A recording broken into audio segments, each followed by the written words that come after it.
estão aqui, esse é um momento muito significativo para nós, que é um momento de dialogar com saberes da nossa América Latina, de conhecer um pouco mais de um processo de produção de conhecimento que é da medicina social latino-americana, que é da saúde coletiva e, portanto, que é de todos e todas nós. E é muito evidente que nós estamos vivendo mundialmente muitas crises de muitas ordens, ambientais, econômicas, políticas, sociais, e mais do que nunca é necessário pensar e agir sob a luz de outros paradigmas, que nos apontem caminhos mais harmônicos e não destrutivos do nosso bem-viver. Uma das vozes mais importantes da construção, dessa construção, é a do nosso convidado de hoje, professor Jaime Breio, vinculado à Universidade Andina Simón Bolívar, em Quito, Equador, e um dos nomes mais importantes do pensamento crítico em epidemiologia.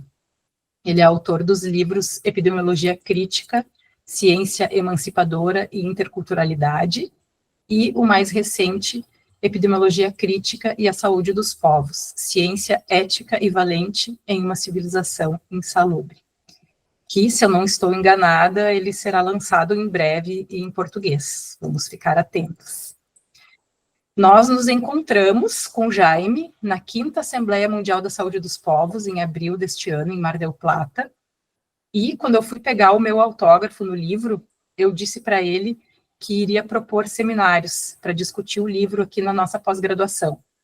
Então, é uma alegria poder dizer que esse plano deu certo, e a gente está, no momento, finalizando essa disciplina com um grupo de estudantes que estão aqui, um grupo muito ativo, participativo e crítico.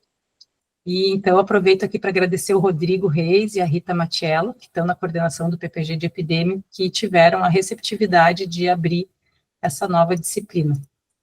E fazer um agradecimento especial para Beatriz Lerme, que é estudante de doutorado do PPG Epidêmio, servidora da Secretaria Estadual de Saúde do Rio Grande do Sul, que está compartilhando comigo a docência dessa disciplina, e tem sido muito bom trabalhar juntas. Obrigada. Com isso, eu passo a palavra para a Bia, para ela apresentar a nossa convidada especial, que é a Priscila. Então, boa tarde, pessoal. Me chamo Beatriz. Se eu estiver falando muito rápido, pode pedir para eu falar devagar, mas eu vou falar um pouquinho rápido, porque a Priscila tem compromisso em breve, então não quero tirar tempo da fala dela, porque ela sempre traz, então, questões muito importantes e relevantes, né? Agradecer, então, professor Jaime, pela tua presença e pela Priscila e todos os colegas. E vou, então, passar, eu tenho muitas coisas, aspectos do livro que eu gostaria de conversar, mas a gente vai, então, eu vou deixar isso para depois e vamos passar para a Priscila. Só para contextualizar um pouco quem é a Priscila. A Priscila, eu conheci ela, então, ano passado, trabalhando na Secretaria Estadual de Saúde, num contexto em que ela, indígena caigangue, ela é psicóloga, e ela é uma importante líder indígena da comunidade dela, né? Então, o que aconteceu?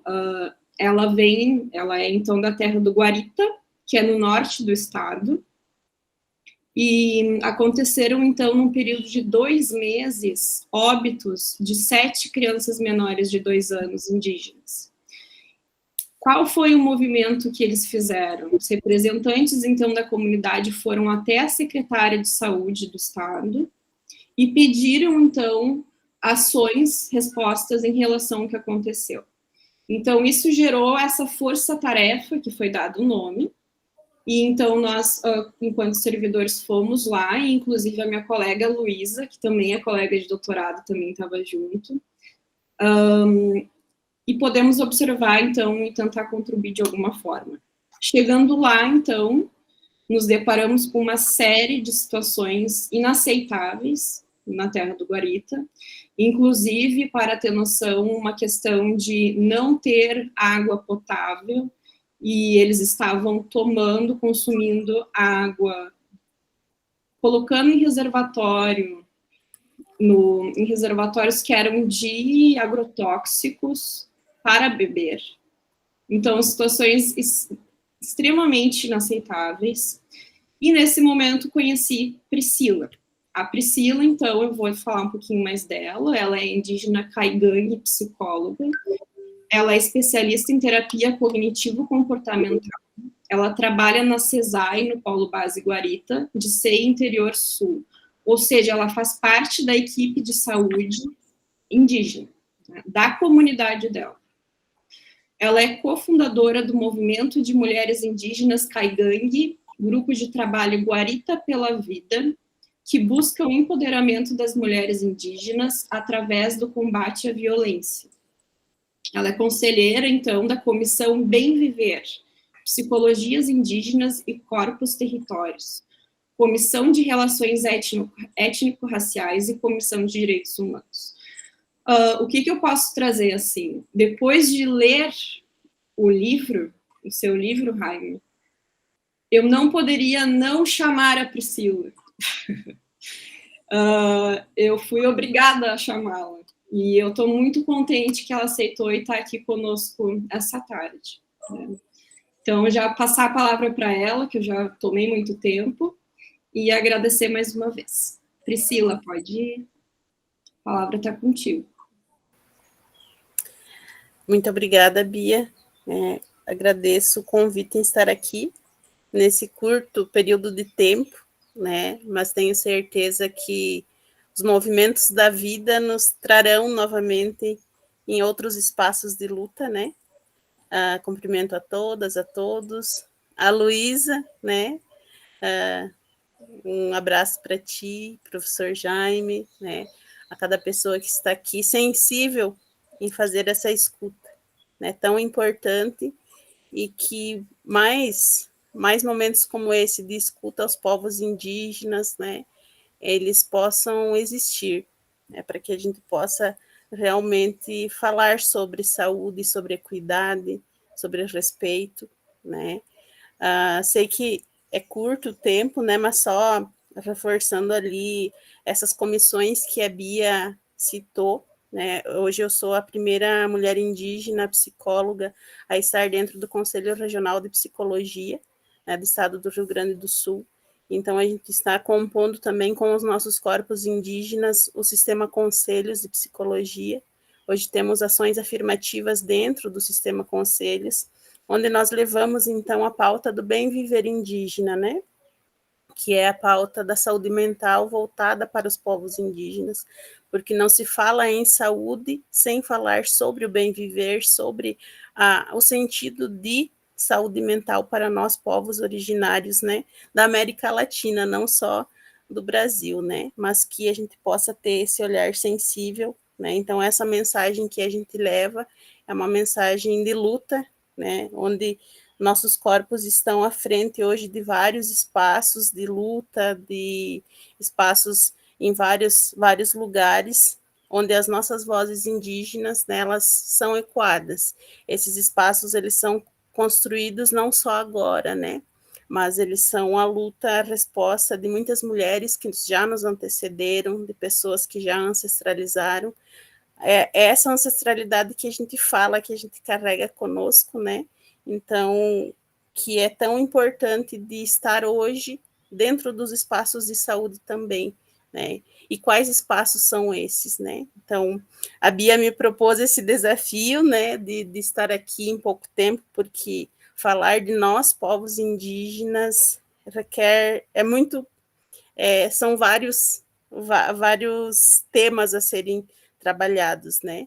Então, gostaria, Bia, que você pudesse compartilhar, então, o vídeo, né, que fala sobre as medicinas indígenas, e depois dele a gente vai eu poder contribuir um pouco com vocês também, né, trazendo, então, o que é o bem viver para nós, povos indígenas, né? Perfeito, Priscila. A professora Camila que vai compartilhar ali. O bem viver, o buen vivir, inclusive, é algo que é muito tratado no livro do Jaime, né?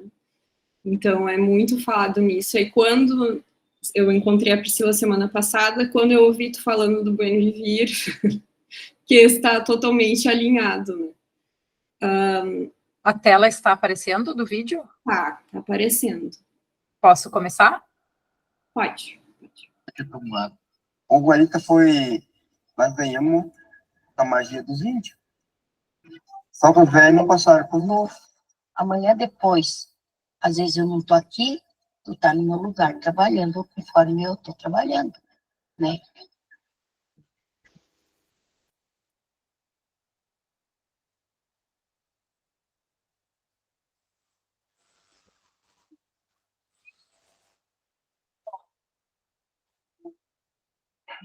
Igual, a importância é eles não fazerem a cesárea, né? Por causa que o parto normal elas ganham e já sai, né? Já sai bem. É só tomar o remédio para se limpar. Eu conheço todos os remédios que nem eu estava falando. Não é assim de chegar no mato e pegar os remédios. O conhecimento dessa doutora que eu tenho, ela se sente bem por causa que a gente está ajudando elas, né? A gente acredita bastante na medicina indígena e a gente sabe que tem que atuar de forma complementar. E a gente permite, apoia e incentiva o uso da medicina indígena dentro do hospital também.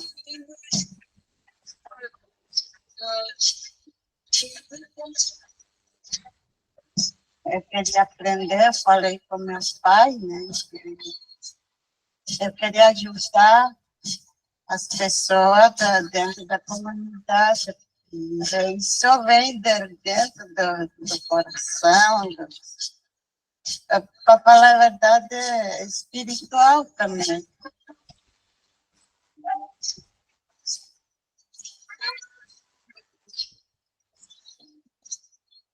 Tem que pensar para frente, para continuar, não se perder esse conhecimento dos povos. É muito importante o remédio, a medicina do médico. Não é que a gente vai dizer que não faz efeito, mas quando eu dou chá, eu digo, ó, se tu tá tomando o remédio do médico, pode continuar. Só tome esse remédio e veja a diferença, como é que vai. Eu tinha um neto meu que estava no hospital com um problema de rim. Ele ficou 9 dias e o medicamento lá não estava adiantando nada. Daí eu pedi para a enfermeira se eu podia levar um chá de casa. Eu levei. No outro dia, eu fui ver ele, tinha normalizado a urina dele, tinha limpado. Daí elas ficaram bobas. Dali 2 dias deu alta a urina. O finado vai ensinar desde criança. Porque na época não existia remédio. É só do mato. O senhor tem alguém que o senhor olha e fala, vou ensinar essa pessoa para que ela possa manter vivo isso? Eu vou ensinar para os meus netos.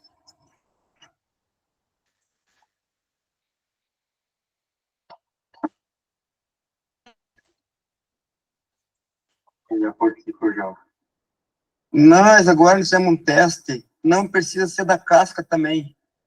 Chá. Pode ser da folha. E daí não vai para o descarte, vai tirar só as folhas dela, né?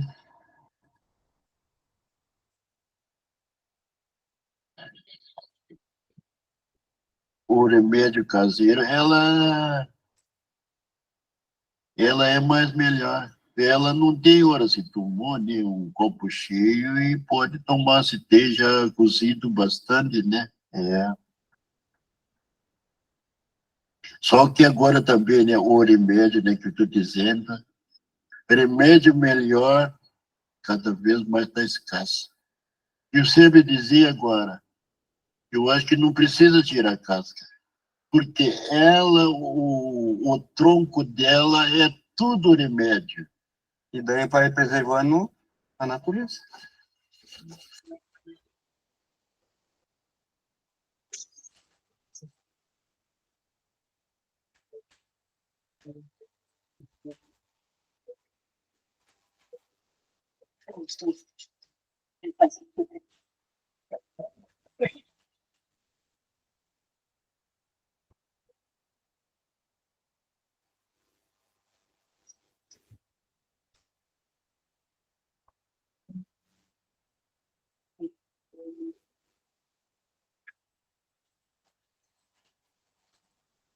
O meu trabalho é uma defesa do ser humano. Eu não tenho de dizer não, se já que me deram essa oportunidade de eu trabalhar, de eu fazer os remédios e que Deus me ensinou. Então, hoje eu estou ajudando qualquer um que precisa. Peço para Deus que me dê força e coragem para me fazer tudo que eu tento fazer, eu vou fazer.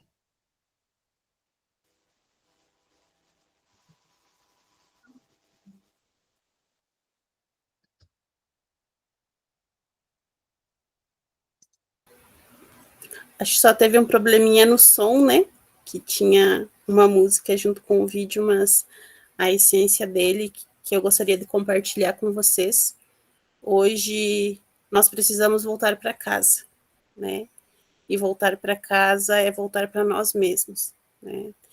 Buscar esse respeito aos povos indígenas. Nós ousamos em falar que as medicinas indígenas é uma produção de ciência, uma ciência que existe há mais de 12 mil anos. Né? Não estamos falando de algo de ontem ou de hoje, mas são de conhecimentos, são de cuidados que sempre existiram. Né? E falando como psicóloga, no momento que a psicologia entra dentro dos nossos territórios indígenas, ali já existem cuidados há milhares de anos. Né? Então, a saúde que nós buscamos hoje é uma saúde que possa respeitar esse conhecimento dos povos indígenas, um conhecimento que produz cuidado, um conhecimento que produz saúde. Né? Então, hoje, como vocês viram, esse vídeo, ele é aqui do território da terra indígena Guarita, e aquela senhora, a Mariazinha Amaral, que aparece, ela é a nossa cuiã, nossa especialista das medicinas indígenas, e o que nós buscamos hoje é conciliar esses saberes, né, que são indígenas, que são originários, com esses cuidados que são realizados não somente dentro dos nossos territórios indígenas, mas os serviços que atendem a população indígena, que eles possam ser sensíveis a essa população que tem tanto a ensinar. No momento que nós defendemos a defesa da Amazônia, nós como povos indígenas do Rio Grande do Sul, nós não falamos de um cuidado que está distante, porque nós precisamos preservar todos os biomas. Hoje nós temos o bioma Pampa, o bioma que é tão importante e que precisa ser preservado também. Nós buscamos o equilíbrio, né? Nós, povos indígenas, estamos na linha de frente desse cuidado. No momento que nós falamos da crise climática, onde estamos vivendo, também é uma discussão que precisa estar dentro dos espaços de cuidado de saúde. Né? Então, nós, enquanto profissionais, enquanto defensores dos direitos humanos, né, a gente precisa estar atento a isso também, porque é responsabilidade nossa também falar sobre políticas públicas, sobre o cuidado diferenciado. O momento que chega uma pessoa indígena dentro de um hospital ou de um serviço de saúde em que ela não fala o português, né? Então, a gente precisa estar atento a isso para garantir que essa pessoa possa ser atendida com dignidade, que ela possa ser atendida conforme a sua especificidade cultural.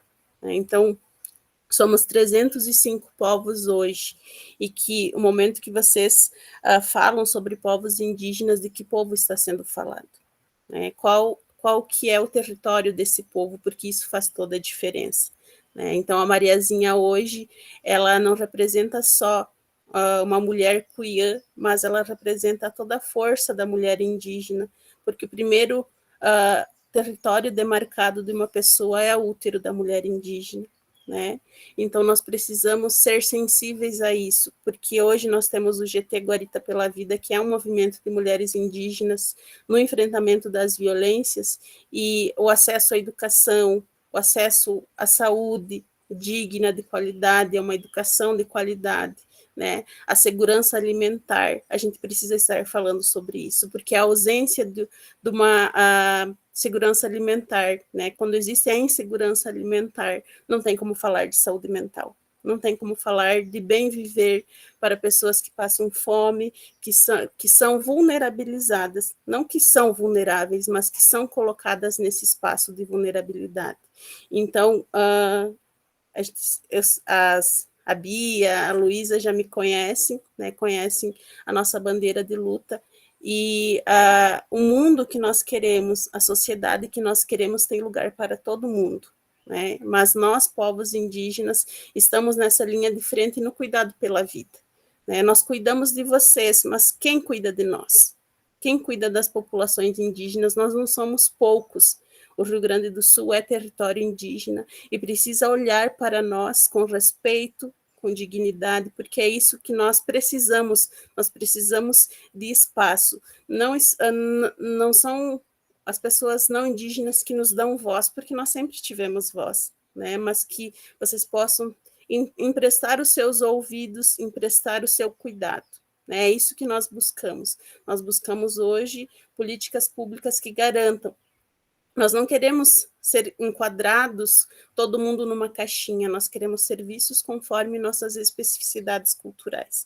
E a saúde tem um papel extremamente importante. O SUS é nosso, o SUS é uma conquista do povo brasileiro, é uma conquista para os povos indígenas, mas que o SUS ele possa estar trabalhando de acordo com as nossas especificidades culturais, valorizando o nosso conhecimento científico, um conhecimento indígena, né, que possa ser utilizado em todos os serviços de saúde. Então, essa nossa luta, nossa bandeira, onde nós erguemos ela em defesa dos nossos corpos, né? Porque, infelizmente, hoje, quando não existe a presença física de uma pessoa indígena, infelizmente, em muitos lugares não se fala sobre os povos indígenas, né? E nós precisamos mudar isso, né? Sabemos que a história do nosso país ela foi contada não pelos povos indígenas.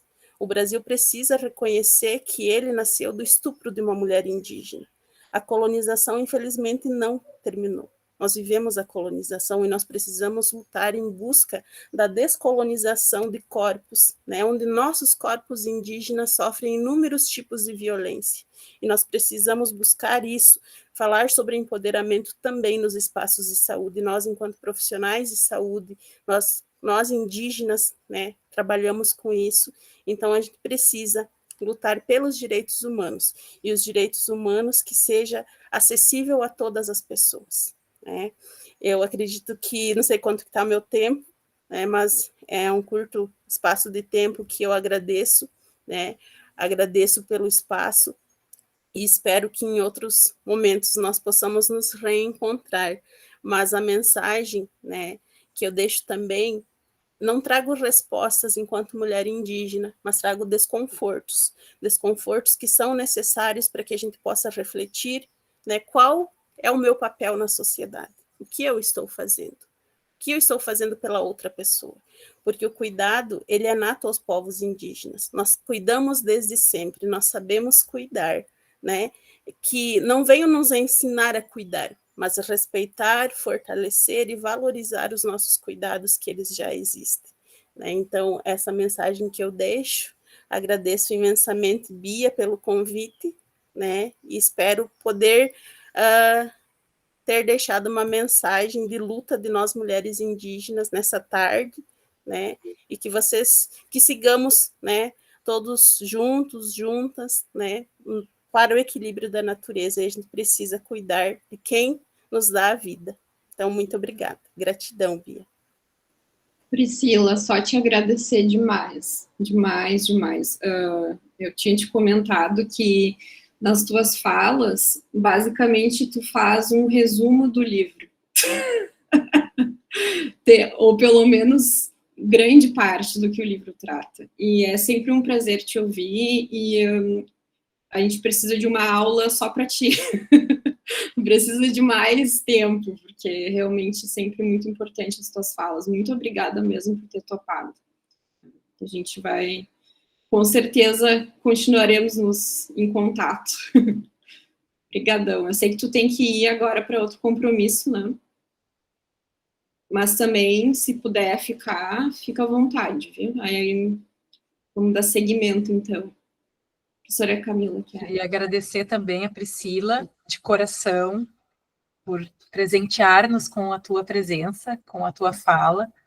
Realmente, bem como a Bia diz, né, acho que é um encontro muito importante esse, à medida que a gente está estudando a epidemiologia crítica, se aproximando da compreensão desse outro paradigma, a gente também poder escutar justamente as pessoas que trazem esse outro conhecimento, que para nós é outro, mas que na verdade é o conhecimento ancestral, é o conhecimento originário, que sempre esteve aí, ou há muito tempo está aí, e que a gente não costuma escutar nos espaços tradicionais, ou da forma como a ciência costuma ser concebida. E é por isso que nós estamos estudando a epidemiologia crítica, viu, Jaime? Então, agora, agradecendo muito a tua presença também aqui conosco, é um momento significativo, né, como eu disse, para nós.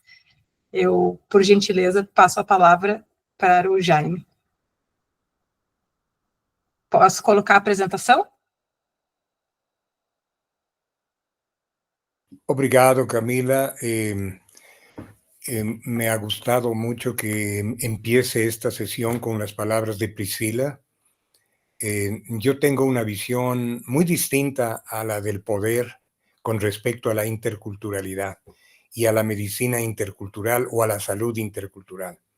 Yo no creo que la salud intercultural es un reconocimiento de una periferia, de un pensamiento indígena que folclóricamente se lo reconoce para complementar lo que es la esencia de un sistema, digamos, hegemónico.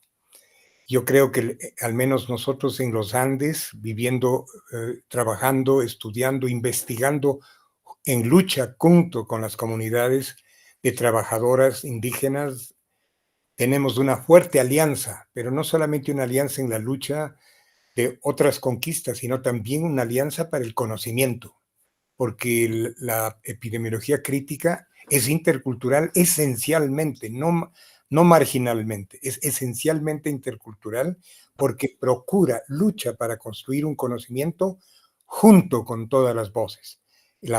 Obviamente la voz indígena como una voz poderosa que tiene una ecosofía, que tiene una muy sofisticada manejo de las categorías de la vida, de la vida relacional, de la vida comunitaria también, pero también de la biología, de las plantas, Entonces, para nosotros no hay una diferencia jerárquica entre una salud académica y una salud indígena. Es parte de un mismo movimiento y lo que nos une es que todos somos el pueblo. ¿Okay? Entonces, bueno, eso es un poquito antes de no sé si Priscila me escuchó, pero quisiera que ella sepa que nuestra postura es así, de modo alguno, y en mi exposición van a ver por qué yo sostengo eso, ¿no? Y cuando vieron el libro igual. Entonces, Camila, si tú, por favor, que no sé quién, o Bía, si tú vas, ¿quién va a pasar las diapositivas? A professora Camila tá com... Tá aparecendo, gente? Tá. Aí só coloca na tela cheia aí. No, si puedes ir a la anterior, a la primera, por favor. Ok. Bueno, yo he respetado el título y creo que es un título que es resumido de lo que sería esta breve fala antes de un diálogo con ustedes, que es el hablar de los conceptos y de los aplicativos, si ustedes quieren, para que no se piense que la epidemiología crítica es una epidemiología retórica o solamente conceptual o solo filosófica. Es una herramienta práctica esencialmente. La siguiente, por favor, Camila. Entonces, empiezo dándoles un saludo cordial, afectuoso al equipo que dirige, que coordina el posgrado, y también, y bueno, y específicamente a Camila, que tuvo la bondad de contactarme y con la que hemos planificado la reunión de hoy. Qué lástima que no tenga yo tiempo para poder escuchar la vida y la lucha de cada una de ustedes, pero bueno, habrá tiempo. No sé si van a estar en el Congreso 12 de Epidemiología. el 12 Congreso de Epidemiología de Río. Vamos a estar ahí todo el tiempo y vamos a lanzar ahí el libro en portugués y vamos también a hacer ahí una fala. Bueno, y un curso precongreso también, un mini curso precongreso sobre monitoreo crítico participativo. Luego yo iré a Fortaleza para trabajar con los compañeros allá en un curso que estamos ya con una inscripción muy grande de compañeros de todo el Brasil y de varios países, que vamos a dar un curso sobre esta alternativa a la vigilancia epidemiológica que nosotros planteamos, que es el monitoreo crítico participativo. ¿Ok? Bueno, la siguiente, por favor. Entonces, bueno, esta presentación, para ser coherente con lo que ustedes han estado leyendo, está basada en el libro. El origen del libro es primero el libro en inglés, publicado por Oxford. Ya tuvo su traducción al español, que es la que ustedes tienen. Espero que todas puedan acceder, porque es gratuito el acceso. La siguiente. Y además existe esta posibilidad de que ustedes puedan darle este contacto al resto de compañeros para que con este QR puedan hacer un download del libro en español. Espero que pronto tengamos también el download del libro en portugués. La siguiente. Y esta es la sorpresa para noviembre 20 en el Congreso. Este libro se lanza. Tengo el honor de que esta versión del libro es una muy sofisticada traducción que hizo un equipo de brillantes investigadoras de la UNIFESP.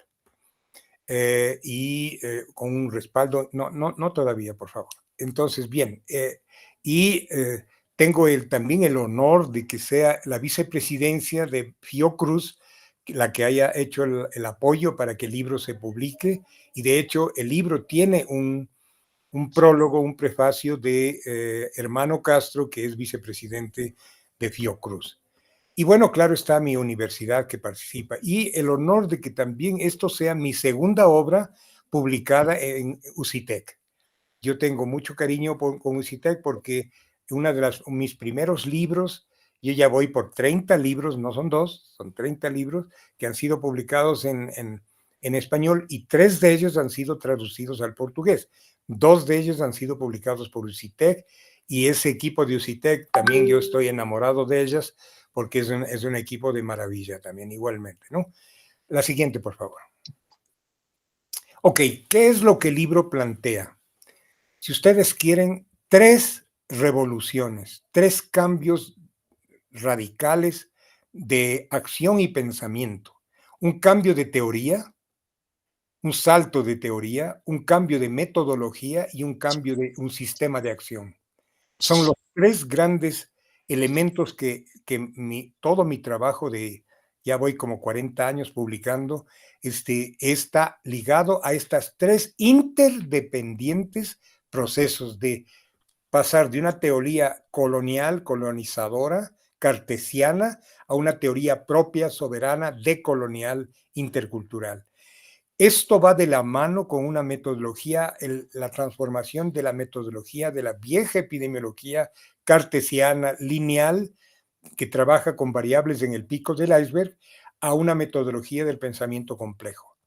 Y eso va de la mano, por supuesto, con una transformación de la noción del sistema de acción, de una reparación funcional ligada al poder, a una acción transformadora, a una acción, digamos, emancipadora. Ok, la siguiente.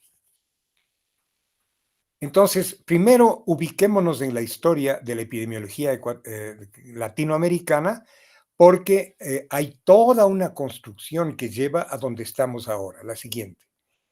En el libro ustedes habrán visto que cuando yo trabajo las 5 versiones, o las 5 para mí principales versiones de la epidemiología crítica, están justamente en este cuadro que tiene el libro, mostrando cómo, tomando raíces de la medicina social, tanto del norte como del sur, se desarrollaron versiones de una epidemiología que yo la llamo etnosocial, donde las figuras son Almeida Filo, Eduardo Menéndez, Charles Briggs, y una epidemiología crítico-ecosocial de Nancy Krieger, la epidemiología crítica del desgaste laboral de Cristina Laurel, y lo que en donde caemos más bien, encajamos Cecilia, Don Angelo y yo, que somos los proponentes de una determinación social integral. Okay. Entonces, cada una de estas vetas es sumamente importante en la generación de esta epidemiología crítica latinoamericana. La nuestra es apenas una de las expresiones de esa epidemiología. La siguiente. Entonces, la medicina social ha sido nuestra precursora. Creo que la generación, yo soy típicamente un baby boomer, y yo creo que algunas de ustedes están ya en generaciones un poco posteriores, ¿no es verdad? Bastante posteriores por la juventud que veo aquí delante mío, pero mi generación de baby boomers está viviendo ahora la cuarta momento histórico de lucha para defender el pensamiento crítico. Empezamos en los años 70, luego tuvimos que enfrentarnos en los años 80 a nuevas ofensivas del pensamiento hegemónico, en los años 90 el arranque fuerte del neoliberalismo, y ahora estamos en el momento de defendernos del hiperneoliberalismo, del capitalismo 4.0. Todo eso tiene consecuencias profundas y bueno, pues vamos a ver rápidamente esto. Entonces, bueno, cuando yo escribí el libro, lo hice pensando en que yo no quería dar la idea de que los latinoamericanos aparecíamos a decir, sabes, que somos los que tenemos una respuesta para todo y somos el pueblo liberador del mundo, ¿no? Y yo tengo mucho respeto porque en parte yo me formé en el norte, yo me formé mi educación temprana en Estados Unidos, donde tengo familia, y me formé en posgrado en Inglaterra, en la London School. Entonces, yo entiendo perfectamente que hay una beta muy potente de la medicina social que viene desde el lado de Europa, por ejemplo, y de los Estados Unidos más tarde, donde el pensamiento de Rudolf Virchow o de Henry Sigeris o de George Rosen, que son algunas de las grandes figuras, la siguiente, pero que también desde el norte, mujeres potentes tuvieron que decir en la construcción de la medicina social, de la enfermería social, de todas las diferentes subdivisiones de la lucha de talentosas mujeres del norte que desde diferentes procedencias mucho aportaron a la medicina social y dejaron raíces potentes. La siguiente, por favor. También tenemos en América Latina figuras descollantes de la producción de la medicina social, como Salvador Allende, como Ricardo Paredes en el caso de Ecuador, como Ramón Carrillo, como el caso de Chile, de Argentina, que son ejemplos estos. Y también la siguiente, por favor. También mujeres talentosas que en diferentes siglos aportaron a esto que vamos a ir pensando es una tradición. Ya vamos a ver la diferencia entre una tradición científica y una escuela científica, esta distinción. Pero esto estoy hablando de la construcción histórica desde el siglo, en el caso del Ecuador, la epidemiología crítica empieza con Eugenio Espejo y su hermana Manuela, empieza en el siglo XVIII. Y yo en el libro dedico una parte al pensamiento de Espejo, porque al menos para el caso ecuatoriano, él es sin duda el fundador de la epidemiología crítica ecuatoriana. Y creo que como es una de las primeras figuras que trabajó muy en serio y escribió mucho de pensamiento epidemiológico crítico, podría ser tal vez el fundador de la epidemiología crítica latinoamericana en el siglo XVIII. Y ahí tienen mujeres muy talentosas igualmente. La siguiente, por favor. Entonces, ok, eso para darles un brochazo, un paso rápido por esa historia de construcción de una tradición, Ahora bien, la epidemiología crítica, ¿no es verdad?, tiene una razón de ser muy fuerte en el siglo XXI. Por eso yo estoy hablando de un subtítulo del libro, que es Ciencia Ética y Ciencia Valiente. Ética porque yo creo que nos ayuda a corregir el reduccionismo de la bioética clásica, del pensamiento de qué es lo que hay que hacer, qué es lo ético que debe hacer un gobierno, que debe hacer un hospital o que debe hacer quien quiera que haga salud desde cualquier campo.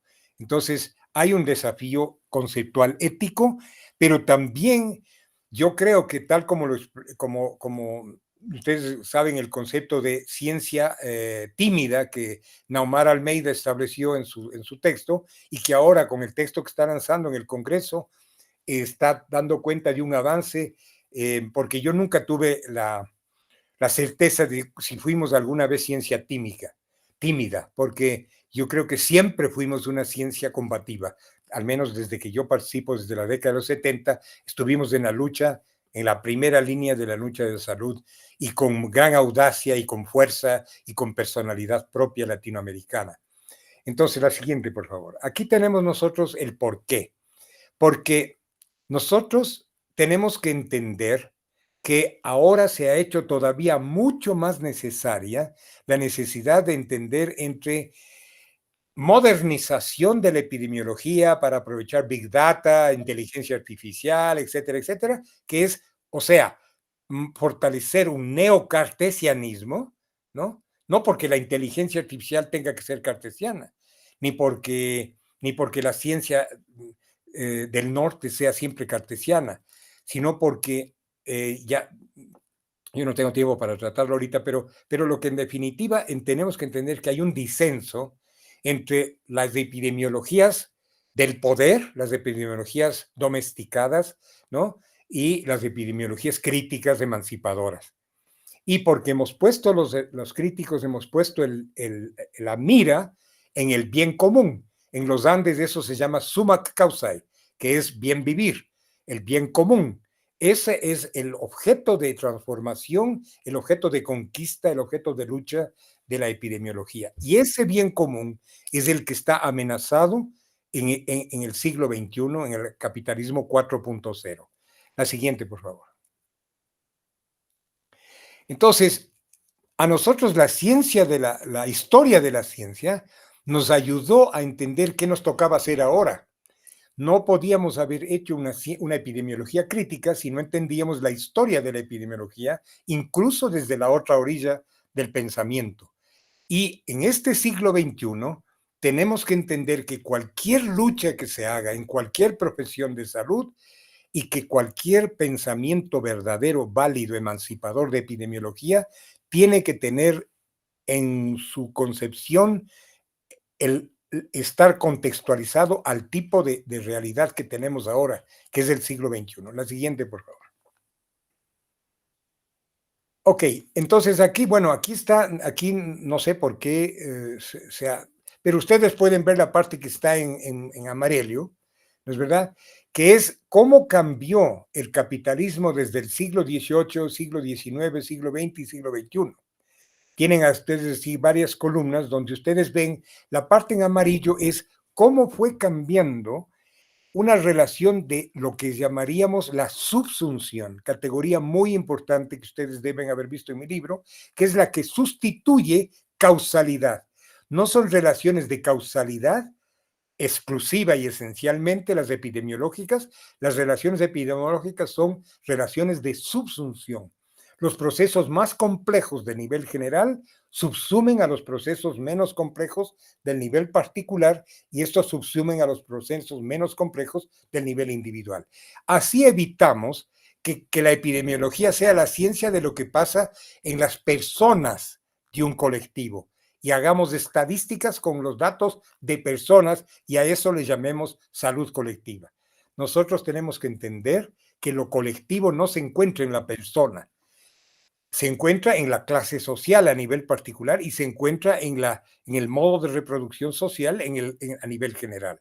Y estas relaciones que están aquí en amarillo nos hablan de cómo fue modificándose la forma en que estamos subsumidos por el poder. Ahí no solamente es el marxismo, porque, por ejemplo, el constructivismo crítico de Michel Foucault también habla de la subjugación del conocimiento, de la subyugación de la conciencia. Y hay otros paradigmas, no necesariamente marxistas, que son paradigmas críticos. ¿Por qué? Porque todos reconocen que hay un poder hegemónico que condiciona a quienes son menos poderosos. Y ese poder tiene una base material que es la riqueza económica. Entonces, esas relaciones de poder tienen mucha importancia en la epidemiología, en el conocimiento y en todo lo demás que estudiamos. La siguiente, por favor. Entonces, hemos llegado en la sociedad actual a una paradoja.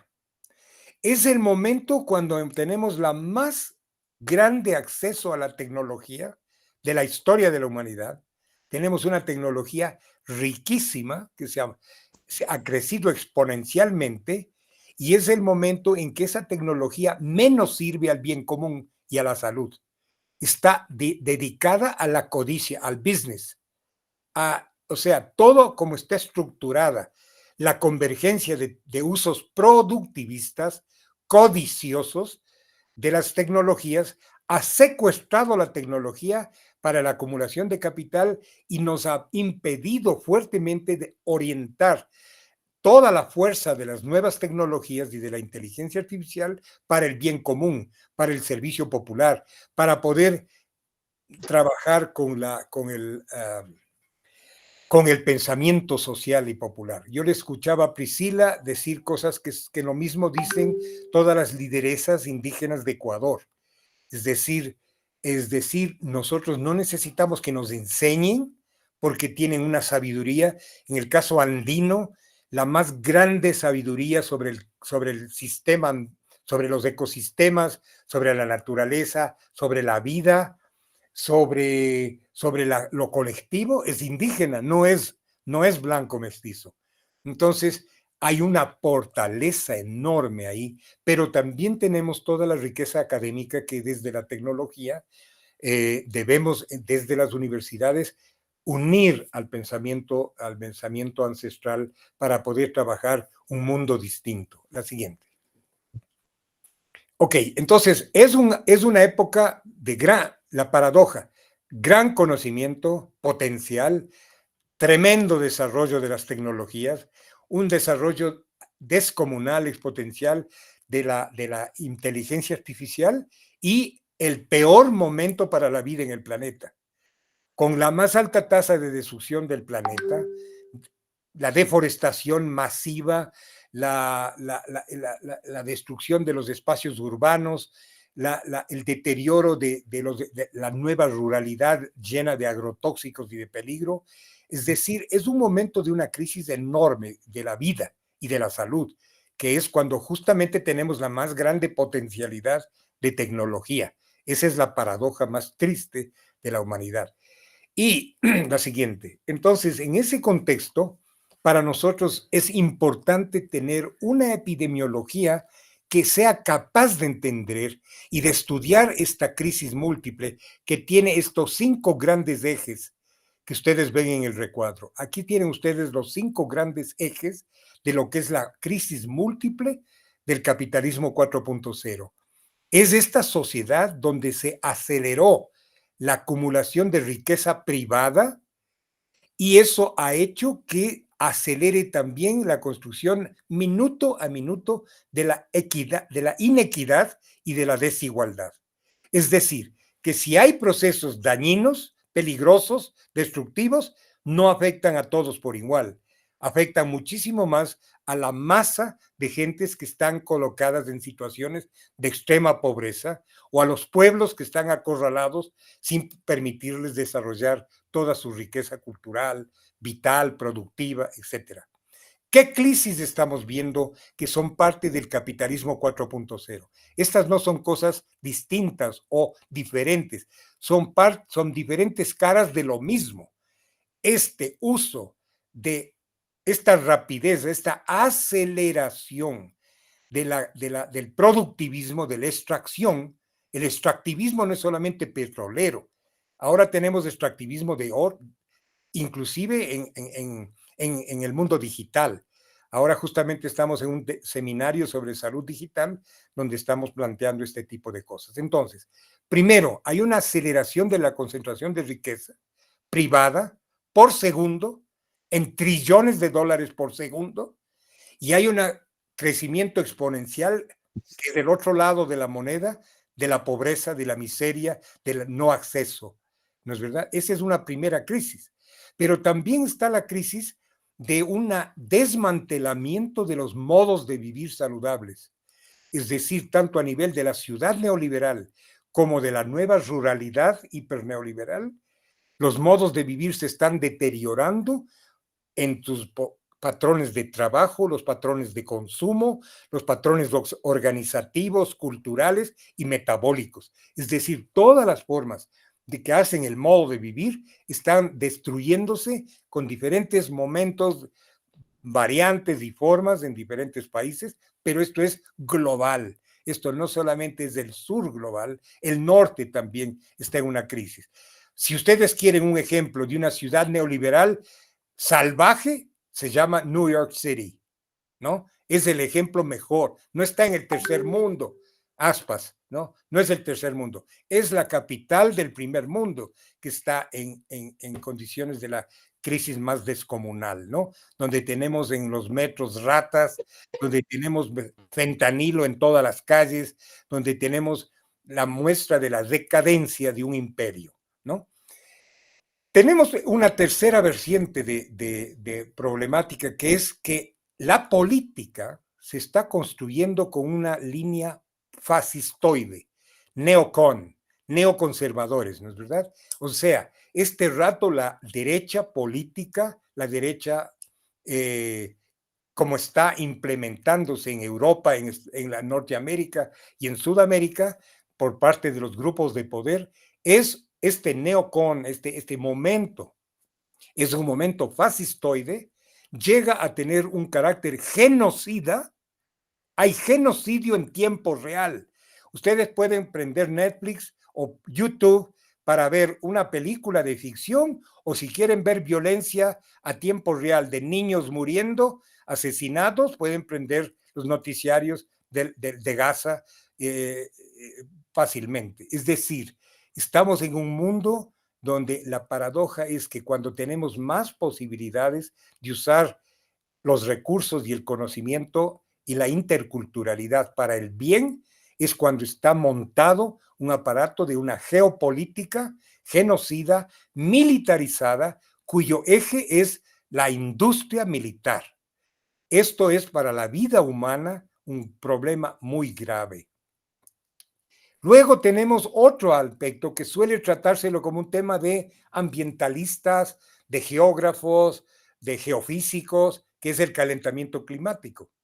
Yo soy un investigador durante 2 décadas de agroindustria, y para mí el calentamiento climático es uno de los temas de la agroindustria. Es decir, esta misma matriz que genera todas estas crisis es la misma que está detrás de lo que está pasando con la catástrofe climática de la Amazonía, de los huracanes, de nada en Valencia, España, o de lo que está pasando en las ciudades norteamericanas o en las ciudades de Brasil con las grandes inundaciones. Todo eso es el desate de elementos que han sido generados por una sistemática y ahora sí muy poderosa destrucción de las condiciones ambientales. Y voy a hablarles de la quinta crisis. La quinta crisis es la más triste para nosotros en las universidades, porque en el momento que el conocimiento tendría que ser crítico, integral, up to date, ¿no? Es cuando el conocimiento está siendo víctima de un proceso de, así como hay fake news, hay fake science. Y esto no lo dice un calenturiento investigador sudamericano que somos locuaces para decir cualquier cosa sin base. Estoy diciendo que, y me ratifico, que así como hay fake news, hay fake science y hay fake epidemiology. Es decir, hay un problema con la ciencia, y mi libro trabaja por qué ese problema con la ciencia, porque es una ciencia cartesiana, y la ciencia cartesiana es, como Foucault lo diría, la ciencia del poder. ¿Por qué?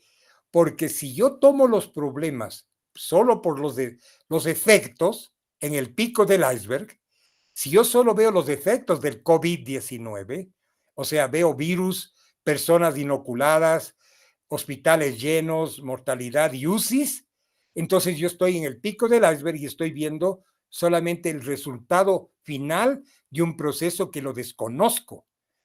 Por eso fue fallido el trabajo con la pandemia de COVID. Porque hay fake science y la base de ese fake science es el cartesianismo y la epidemiología dominante es cartesiana. O sea, es lineal, no trabaja toda la multidimensional de la vida, trabaja con efectos finales en el pico del iceberg. Y solo vemos esos efectos y tratamos de hacer programitas sobre los efectos que nunca funcionan. La siguiente, por favor. Ok, entonces, para eso, por tanto, no se trata, y aquí ustedes van a perdonarme que sea un poco directo, no se trata de que la epidemiología crítica es la misma epidemiología, el mismo método, voy al SPSS, voy al Stata, voy al NVivo, voy a cualquier software y lo que voy es a usar categorías bonitas, clase social, lo social, el derecho, etcétera. No se trata de hacer lo mismo de la misma ciencia cartesiana con palabras bonitas o con palabras de sensibilidad social, no. Aquí se trata de transformar profundamente la metodología epidemiológica y derrotar el pensamiento lineal de la epidemiología. Por más que tenga sofisticación matemática, nosotros podemos y debemos hacer un pensamiento metodológicamente distinto con alta precisión también, claro que sí, y con software de primera también. Pero, ¿cómo usamos el SPS? ¿Cómo usamos el NVivo? ¿Cómo usamos el QPRO? ¿Cómo usamos cualquier sistema, el MaxQDA, cualquiera de los sistemas que utilizamos para trabajar asistidos por computador? Tenemos que tener nosotros el dominio de un pensamiento distinto y no que nos imponga, porque esos son programas que fueron hechos desde el cartesianismo. El NVivo, que usamos en investigación de narrativas, en antropología o en la etnografía, el NVivo está basado en la ciencia, en la antropología cartesiana. Y no por eso no lo vamos a usar, sino que nosotros podemos tomar ese instrumento y darle un giro para hacerle que trabaje como debe ser el pensamiento desde una metodología distinta, ¿ok? Entonces, no es que dejamos de ser sofisticados metodológicamente, sino que lo vamos a hacer desde un pensamiento crítico y nuestra sofisticación tiene otra direccionalidad. Entonces, la siguiente, por favor. Ese es el típico modelo de una visión de la epidemiología. Aquí tienen ustedes, por ejemplo, este es el típico modelo epidemiológico lineal. Puede ser McMahon en los años, puede ser Level Clark en los años 50, puede ser McMahon en los años 70, o puede ser las nuevas epidemiologías más modernas, pero es el mismo modelo. Es que se trata de estudiar factores, combinación de factores de un análisis multifactorial y ver cómo estos describen el comportamiento de una variable determinada. Entonces, vean ustedes, este es un procedimiento reduccionista determinista de un determinismo inductivo en el pico del iceberg. La siguiente. Entonces, este procedimiento es lo que nosotros lo desnudamos en el libro para entender cómo superarlo, cómo hacer para hacer una metodología distinta, que no es que vamos a dejar de usar los aprendizajes que hicimos con esta epidemiología. A mí el curso de Londres, mi especialidad en Londres, en la London School, de la clásica epidemiología, me sirvió muchísimo, porque como diría David Harvey para la geografía, los críticos primero tenemos que dominar la ciencia anterior, y de ese dominio podemos desprender la riqueza de un pensamiento alternativo. O sea, no es sustitutivo. No es que borramos lo anterior y no existe para mí la epidemiología anterior. Yo aprendí mucho de la vieja epidemiología. Ahí aprendí a hacer una prueba de validez, una prueba de confiabilidad, una prueba de precisión en el registro empírico, etc. La siguiente, por favor. Entonces, el COVID es un ejemplo genial. Genial. ¿Por qué? Porque por doloroso que fue y por visible que fue, nos muestra que el fracaso en el manejo del COVID se debió al tipo de epidemiología que se aplicó. La siguiente. En el COVID siguiente, se aplicó este modelo. O sea, vacunas, virus, factores de riesgo, virus y todo lo que tiene que ver con lo viral, vacunas y antivirales. Esa era la problemática. Ahí había que poner todo el dinero, todos los euros, todos los reales, todos los dólares. ¿Ok? Entonces, la solución cuando reclamamos, pero a ver, ¿y cómo se explica esa genómica viral? ¿Cómo se explica la accesibilidad o no a vacunas? ¿Cómo se explica la acción o no de procesos antivirales protectores? Entonces dice, ya, tiene que aumentar en la misma lógica, la siguiente, tiene que aumentar variables sociales. También, pero en el mismo modelo inductivo. No ha cambiado la epidemiología por el hecho de que usemos el ingreso, la clase social, el nivel educativo, la calidad de vivienda, etc. La siguiente. Adelante. Ok, entonces, una fe tan ciega en las vacunas y una pelea universal por las vacunas, ¿se acuerdan ustedes? Hasta se asaltaron barcos que estaban transportando vacunas, se asaltaron para desviarlos hacia otros países. Hubo miles de trillones de dólares invertidos en precompras de vacunas, porque la vacuna era considerada el eje de todo. La siguiente. Ok, entonces, eso era pensar que la biología molecular era la respuesta y que todo era cuestión de tener una buena vacuna, repartirla, universalizar su uso, es decir, dejar por fuera toda la vida, toda la determinación social y concentrarnos en personas para darles un control de una vacuna. La siguiente. Yo no soy antivacunas, aclaro, ¿no? Esto no significa ser antivacuna, pero una cosa es usar la vacuna en un contexto integral y otra cosa muy distinta es usar una vacuna como una mercancía que sea comprada y como salvador. La siguiente. Entonces, vean ustedes. Esto es lo que hace, perdón, no, una antes. No, antes. Ahí estamos. Esto es lo que mira el modelo biomédico. El modelo biomédico mira toda la problemática a nivel individual. A nivel individual, entonces, los estilos de vida y lo que pasa con las personas y los estilos de vida, etcétera, etcétera, y los procesos diagnósticos terapéuticos de prevención y prevención individual. Eso es lo que mira el modelo biomédico. La siguiente.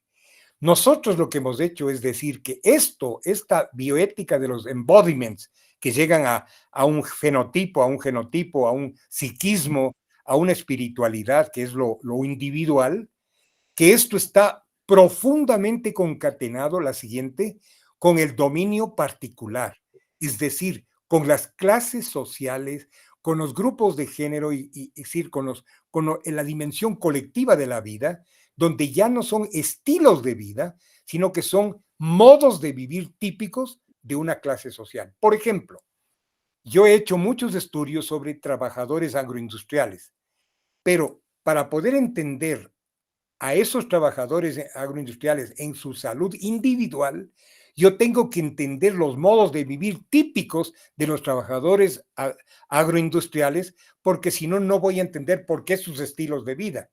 Y esos modos de vida me van a explicar cómo es que se dan esas relaciones de poder, esas accesibilidades, las vulnerabilidades y las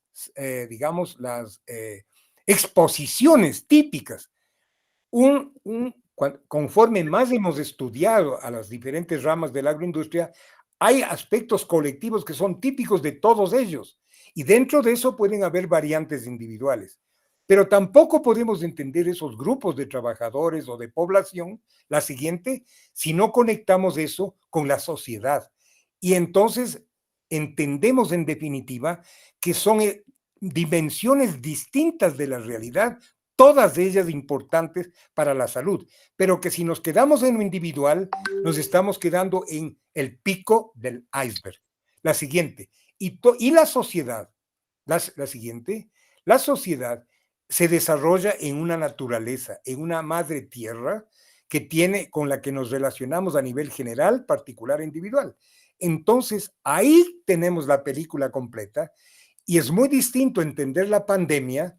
La siguiente. Ahí entendemos la pandemia completa, porque si nos concentramos solo en lo que está en el lado de la derecha, que está en vermelho, que está en rojo, ¿no es verdad? El dominio de acción clínica individual, nos concentramos solo en la penetración viral de alta carga, las comorbilidades, la malnutrición, los procesos fisiológicos, es decir, en los embodiments finales de cuerpos. Pero no entendemos esos por qué se dieron en estilos de vida si no estamos ligados a los estilos a las clases de las que son parte las poblaciones, y no es lo mismo vivir en Quito o en Guayaquil, en una zona de suntuaria de la ciudad, que vivir en las zonas subproletarias o proletarias de la ciudad. Entonces, las clases tienen características y patrones de vulnerabilidad y de exposición que hay que estudiarlos para extender lo individual, y esto hay que entenderlo a la luz de la sociedad en general. Y entonces ahí tenemos las diferentes dimensiones de la pandemia completas y no miramos solamente el pico del iceberg. La siguiente, por favor. ¿Qué es lo que dejó de ver la vieja epidemiología en la pandemia? Dejó de ver, primero, el carácter multidimensional del proceso pandémico, que no era pandémico solo, ¿no? Era una sindemia. Era una sindemia con los demás procesos críticos porque no era solo el COVID, también al mismo tiempo cambio climático, al mismo tiempo los otros 5 procesos que yo estaba hablando. Por tanto, pero aquí el carácter multidimensional del proceso pandémico, dejamos de ver los procesos críticos de transmisión. ¿Qué es lo que explició la transmisión? ¿Por qué se transmitió tanto en Guayaquil al comenzar en el puerto de Guayaquil tanto la pandemia? ¿Por qué no en otros tipos de barrios? ¿Por qué no en otros contextos sociourbanos? También la construcción de políticas estuvo socialmente determinada. La capacidad colectiva de afrontar. Yo estoy seguro que si le preguntan ustedes a Priscila cómo se defendieron las comunidades en la pandemia, les van a decir cómo fueron sus patrones culturales, como fueron los indígenas ecuatorianos, que tuvieron una altísima capacidad de protección de la pandemia porque tomaron de su cultura, de su concepto colectivo, elementos de protección que les dieron una real protección y una solidaridad para enfrentar las condiciones de la pandemia. Y finalmente, todos los procesos metabólicos de la salud con la naturaleza. La siguiente. Entonces, lo que estoy diciendo es que el pensamiento cartesiano desconecta la clínica de la epidemiología. Y al desconectar la clínica de la epidemiología, se concentra, dice que hace epidemiología, pero lo que está haciendo es una salud pública con base clínica, no una salud colectiva con base de determinación social. La siguiente. La epidemiología crítica entonces nos da una respuesta con esta metodología distinta. La siguiente. ¿Por qué? Porque entendemos, sea en la pandemia o en el cáncer o en los trastornos metabólicos, en la diabetes o en la salud mental, de que no es un problema simplemente genopenotípico, que no es un proceso individual biomédico, sino que es un proceso donde no solo el cuerpo, el territorio corpo, sino el ser humano como elemento también psíquico, espiritual, individual, está profundamente conectado socialmente. Y lo que le pasa ahí va a ser socialmente determinado, pero también puede incidir, si es que tiene conciencia, sobre lo social. Entonces hay una relación muy rica que es la que perdió la epidemiología cartesiana. La siguiente. Entonces, nosotros, este paradigma crítico que proponemos, rescata que lo biológico es histórico. Eso es lo mismo que Milton Santos hizo con la geografía. Y dijo, la geografía no es solo geografía, es geografía con historia. Si no hay geografía con historia, no hay geografía. Yo les diría lo mismo, la epidemiología es una salud con lo individual, lo particular y lo general. Si no, no es salud. Es simplemente efectos finales que estudiamos en el pico del iceberg.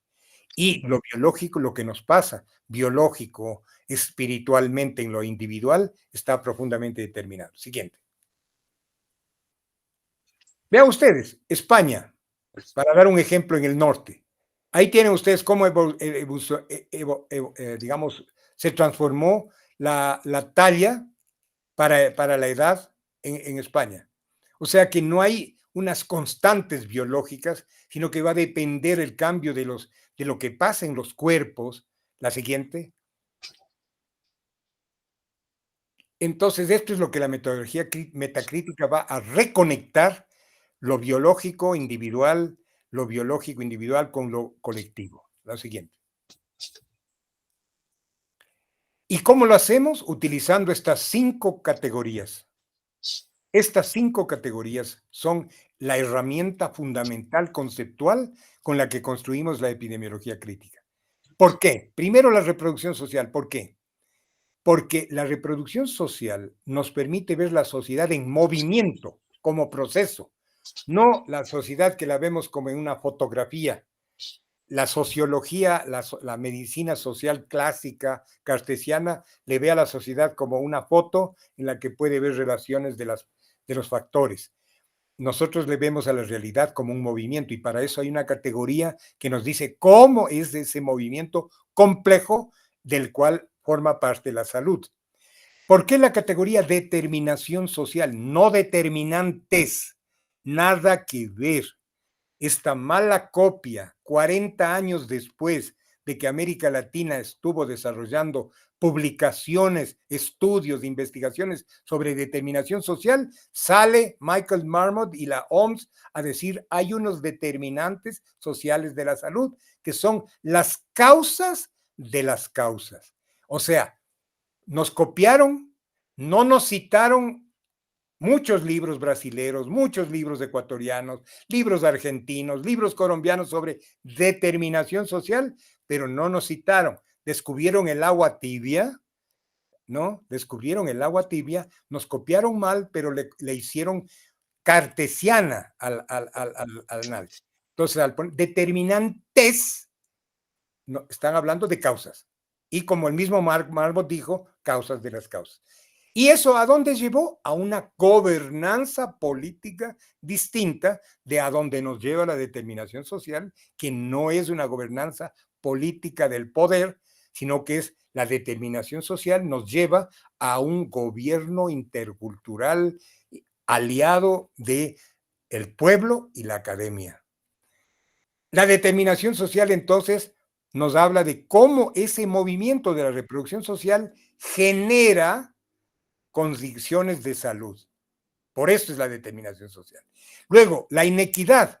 Estamos en una sociedad donde el poder de la propiedad de los medios está en 1% de la sociedad, en 2% de la sociedad. Entonces no podemos creer que una sociedad donde el 1% es dueño del 90% de la propiedad es una sociedad de igualdad, ¿no? Es una sociedad profundamente inequitativa. Entonces, otra categoría que necesitamos es la inequidad, que nos ayuda a investigar no las desigualdades, sino la inequidad de las estructuras de relación de poder que nos explican las desigualdades. La subsunción para sustituir la noción de causalidad y finalmente la noción de el metabolismo, sociedad, naturaleza. Cada vez que el ser humano hace agricultura, cuando hace minería, cuando construye ciudades, cuando desarrolla cualquier otra producción de cualquier tipo, se relaciona profundamente con la naturaleza. Y esa relación o es destructiva o es protectora de la vida. La siguiente. Ok, esas son las categorías, ustedes pueden ver eso en detalle. La siguiente. Y lo que estamos insistiendo es que esta manera de mirar el mundo de la salud como proceso complejo multidimensional, contradictorio. ¿Por qué contradictorio? Porque en este movimiento hay procesos protectores y hay procesos destructivos. Y hay un choque entre lo protector y lo productivo del modo en que vivimos. En cada una de nuestras clases sociales hay patrones de comportamiento y hay relaciones sociales, unas protectoras, otras que son malsanas o destructivas. Esto le hace a la salud un fenómeno contradictorio, pero además en múltiples dimensiones, y ahí entendemos la complejidad de la salud. La siguiente. Ya, este diagrama ustedes lo han visto en el libro, es lo mismo que vengo diciendo. Esto es un mapa de ideas, es un mapa de relaciones, ¿es verdad? Para poder establecer niveles de complejidad. ¿Cuál es el menor nivel de complejidad? El individual. ¿Cuál es el siguiente nivel de complejidad? El colectivo. ¿Cuál es el siguiente nivel de mayor complejidad? El social. Y la complejidad completa de toda la vida es la relación metabolismo-sociedad. Y esto tiene relaciones, vean la parte en vermelho de este diagrama, ustedes ven que es una flecha, no sé, no me acuerdo cómo se dice en portugués flecha. Flecha. Flecha, bueno, una flecha de dupla dirección. No es solamente en un sentido o en otro. ¿Por qué es la dupla? Porque hay una dialéctica entre la subsunción que produce lo más complejo sobre lo menos complejo, pero eso no es determinismo, porque no hay una determinación absoluta. No es que lo más complejo determina totalmente a lo menos complejo. Lo menos complejo también puede organizarse para reaccionar y tener niveles de autonomía relativa. Entonces no hay determinismo, hay movimiento histórico dialéctico, y mientras más organizada está una sociedad, sus grupos, sus clases y los individuos están más formados con educación, con pensamiento crítico, con una espiritualidad emancipadora, ahí está Paulo Freire, ¿es verdad? Mientras más estamos ahí en esa línea, entonces hay más autonomía relativa de lo menos complejo frente a lo más complejo. Y podemos transformar la sociedad si es que hay suficiente conciencia y organización. ¿Por qué Paulo Freire? Porque yo dirijo un doctorado y dirijo también un postdoctorado aquí. Hoy tengo una excelente estudiante brasilera de un doctorado sándwich conmigo. Está haciendo un doctorado sándwich, es una psicóloga muy importante brasilera que está trabajando aquí con nosotros, y estamos haciendo con ella un proceso de sándwich en donde trabajamos cómo la determinación social se alía a la psicología histórico-cultural brasilera. Cómo empatamos la psicología histórico-cultural brasilera con la determinación social para producir un paradigma integral de la salud de esas poblaciones donde ella está luchando. Entonces, vean ustedes, y ahí estábamos viendo justamente cómo es importante la autonomía. ¿Y por qué Paulo Freire? Porque en uno de mis postdoc, un estudiante brillante de Colombia hizo un proyecto que ahora es un libro sobre Paulo Freire y la determinación social. Es decir, ¿por qué para mí eso fue un descubrimiento? Y eso no estaba en mis libros anteriores. Porque yo entendí que también no solamente es que si comes bien, si te organizas bien, sino que tienes que tener una formación espiritual y una espiritualidad emancipadora, esperanzada, como diría él. Es esperanzada, porque si tú estás en una depresión colectiva, si tú estás desesperanzado como grupo, estás en una condición destructiva. Si tú te potencias en una cultura de esperanza, entonces eso hace parte del movimiento histórico de autonomía relativa que pueda tener un pueblo frente a su realidad. La siguiente. Ok, es lo mismo, simplemente para enfatizar que hay múltiples dimensiones, y que nosotros lo que hacemos en investigación es estudiar los niveles general, particular, individual y metabólico para entender cómo se mueve una sociedad y aplicar eso, obviamente con las variaciones que hay que hacer con respecto a problemas del cáncer o de problemas y además variando mucho de un país a otro, ¿no? La siguiente. ¿Ok? Entonces, es importante que ustedes comprendan la diferencia entre modos de vida y estilos de vida. En la literatura anglosajona, lifestyles son la categoría, porque lo cartesiano no distingue lo individual de lo colectivo, ¿no? Entonces, el lifestyle es, por ejemplo, tú tienes un lifestyle cardiopatológico. Y entonces, ¿cuál es el culpable? El paciente. Él es el que tiene un estilo de vida estúpido que les lleva a tener una cardiopatía, ¿verdad? Entonces, eso se llama victim blaming. Eso se llama culpar a la víctima. Para eso nosotros desarrollamos en la epidemiología la categoría modo de vivir, porque el modo de vivir es un proceso estructurado que determina los estilos de vida individuales posibles dentro de un modo de vivir de clase. En los estudios que nosotros hemos hecho de las obreras de la floricultura, Ecuador es uno de los principales productores de rosas de exportación al mundo. Nosotros, estudiando la floricultura industrial, vimos cómo los estilos de vida de las obreras individuales estaban profundamente inscritos en un modo, en un patrón, en un modo colectivo de vivir típico de todas las obreras industriales de la región. Y claro, con variantes individuales que podían matizar la realidad. Esta relación dialéctica entre modo de vida y estilo de vida es otra cosa que nuestro modelo de la epidemiología crítica establece para la investigación. La siguiente. Ok, no me voy a detener en los detalles, pero ustedes habrán visto que en el libro yo voy pasando en capítulo en cuáles fueron las revoluciones metodológicas que estamos proponiendo. 1. Cambiar las categorías para poder pensar la complejidad. La linealidad, las categorías de la linealidad para pensar la complejidad. La causalidad, transformarla en determinación. La relación externa lineal a la subsunción. Luego, en los modelos estadísticos, hay que cambiar completamente la estadística. Hay que hacer no inferencia inductiva, no la vieja estadística, sino utilizar las técnicas estadísticas convencionales, pero meterlas en un modelo de meta-inferencia. De modo alguno puedo yo en estos pocos minutos, y ya quiero acabar para poder hacer la discusión, pero nosotros lo que planteamos es que hay que transformar la estadística lineal cartesiana de la vieja epidemiología en un uso dialéctico meta-inferencial de la estadística. Y eso usamos el mismo software, la experiencia estadística que aprendimos en los cursos básicos, pero le damos un giro a esos elementos. También las narrativas.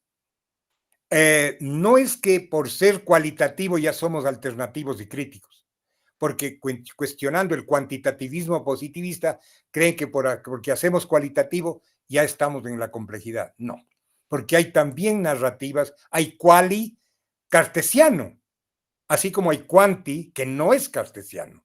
No porque usemos números somos positivistas. Al contrario, lo que nosotros estamos diciendo es necesitamos quali, quanti, siempre en una reexplicación, y hacemos metainferencia y metanarrativa para hacer la metacrítica metodológica. Y esto en una construcción como en una matriz de procesos críticos. En una matriz de procesos críticos. Y luego la geografía también se transforma. La geografía cartesiana en una geografía crítica, también quali quanti, porque la geografía es cuantitativa cuando es cartografía, pero la geografía es quali cuando es corema, es coremática. Entonces, vean ustedes, bueno, para que vean que hay un trabajo metodológico muy consistente de dar una revolución en lo que es la metodología. La siguiente. Ya, esto es lo mismo, no me voy a quedar en eso porque ya lo he dicho y no tengo tiempo y yo quiero ya pasar a la discusión con ustedes. La siguiente, estamos diciendo esto. Esto es lo que les decía hace un rato, ¿no? Que el pensamiento lineal o es lineal quanti o es lineal quali, o es en las dos. Mixed methods como respuesta. Pero, mixed method, ¿qué es? Estadística lineal con narrativa lineal y entonces mixed method lineal.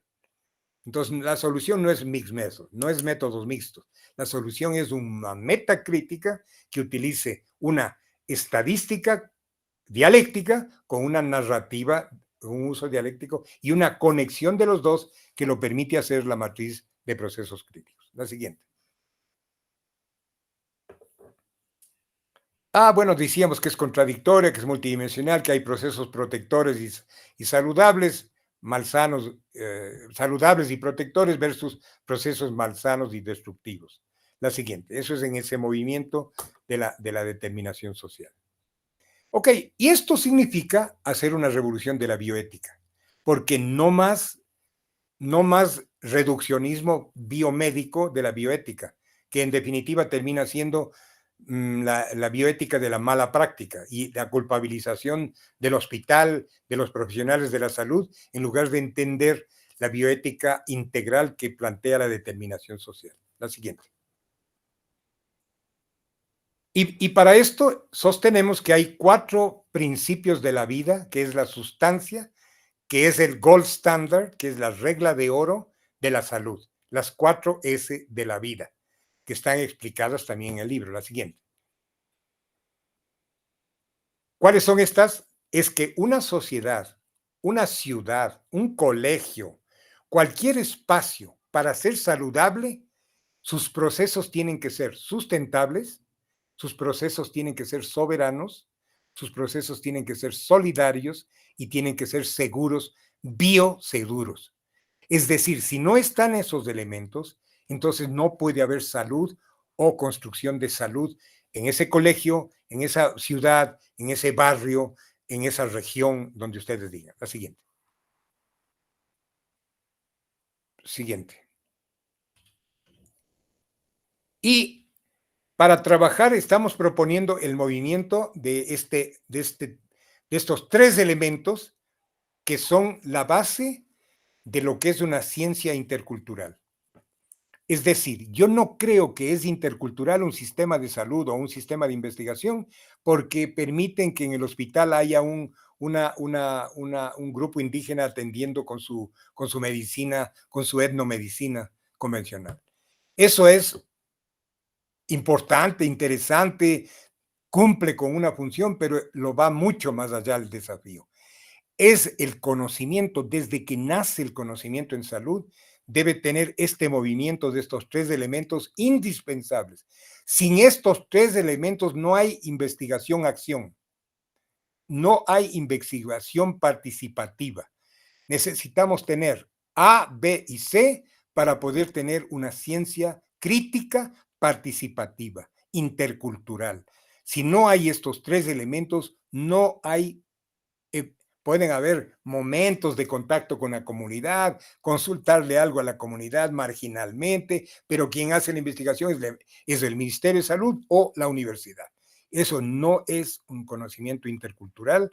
Para que haya un conocimiento intercultural tienen que haber estos 3 elementos en movimiento, que es una variante que yo propongo de una tesis clásica de Carlos Matus, que habló del triángulo de la acción como parte de la ciencia administrativa crítica. La siguiente. Y algo que me hubiera gustado que Priscila escuche es que nosotros planteamos esto que ustedes ven aquí simbólicamente. Aquí tienen ustedes mis 4 S, las 4 S que yo propongo como gold standard de la salud desde la metacrítica de la epidemiología, pero en este otro lado está la noción de chakra indígena andina, que también me da elementos de la vida, de la calidad de vida, de la condición de vida. La unión de los dos, el movimiento dialéctico del conocimiento académico indígena, me da el conocimiento integral de la epidemiología intercultural, crítica intercultural. ¿Por qué? Porque yo reconozco que en la filosofía indígena, que en el manejo indígena, esto está tomado de la sabiduría indígena de la zona donde nosotros hacemos investigación, en la zona floricultora. Entonces, vean ustedes cómo esta noción de interculturalidad en la ciencia permite que al empatarse la manera crítica de entender desde el modelo de la metacrítica de la epidemiología académica y las categorías de la ecosofía indígena, empieza a haber un proceso de trascendencia, de transgresión y de transformación mutua. Ninguno es superior al otro. No es que yo hago ciencia en la universidad y voy a ver cómo le complemento un poquito, un adorno de interculturalidad indígena. No, es empezar a reconocer que los pueblos, y no solo los pueblos indígenas, el MCT tiene mucha ciencia ahí. En la experiencia que yo tuve en un tribunal de tesis sobre una investigación sobre la determinación social en el modelo MCT de la lucha campesina, ya hubo una riqueza muy grande de este encuentro entre el saber popular del MCT y lo que planteábamos nosotros o el estudiante que hizo la tesis, la estudiante que hizo la tesis, aplicando la categoría determinación social. La siguiente. Entonces, creo que nosotros estamos metidos en una etapa muy complicada de la humanidad y yo creo que me parece que tiene que hacerse epidemiología profunda, metacrítica, o estamos repitiendo el mismo modelo con palabras bonitas. La siguiente. Creo que ahí por ahí. Bueno, entonces, nada más de esto. Termino con esto. La epidemiología crítica latinoamericana no es una asignatura. La epidemiología crítica no se reduce a una asignatura. Analicemos por qué digo esto. La siguiente. Necesito, para que ustedes me comprendan qué quiero decir, entender qué es una tradición y qué es una escuela científica. Una tradición científica, ¿no?, es un proceso, es una continuidad en el tiempo. La tradición crítica de la salud empieza desde antes, como ustedes vieron al principio de mi exposición. Esa es la tradición crítica. La tradición crítica que está en el pensamiento de las diferentes etapas que han habido, en donde en cada etapa ha habido un pensamiento progresista en Brasil, en Ecuador, en Colombia, en México, etc. Pero dentro de una tradición científica crítica puede haber una escuela crítica de epidemiología, que es ya más aterrizada en un contexto más formal y más organizado y que tiene que ver con un paradigma que se ha construido. Entonces, yo creo la siguiente, que con esta noción podemos decir la siguiente, que no es excesivo optimismo afirmar que en 4 décadas que hemos trabajado la epidemiología crítica latinoamericana, nuestro diverso y dinámico movimiento en América Latina ha logrado incidir colectivamente en el desarrollo de la tradición crítica. O sea, hemos empujado, tomamos las raíces de la tradición crítica en la salud, lo tomamos y una vez ahí lo hemos impulsado para hacer un trabajo de fortalecer esa tradición crítica.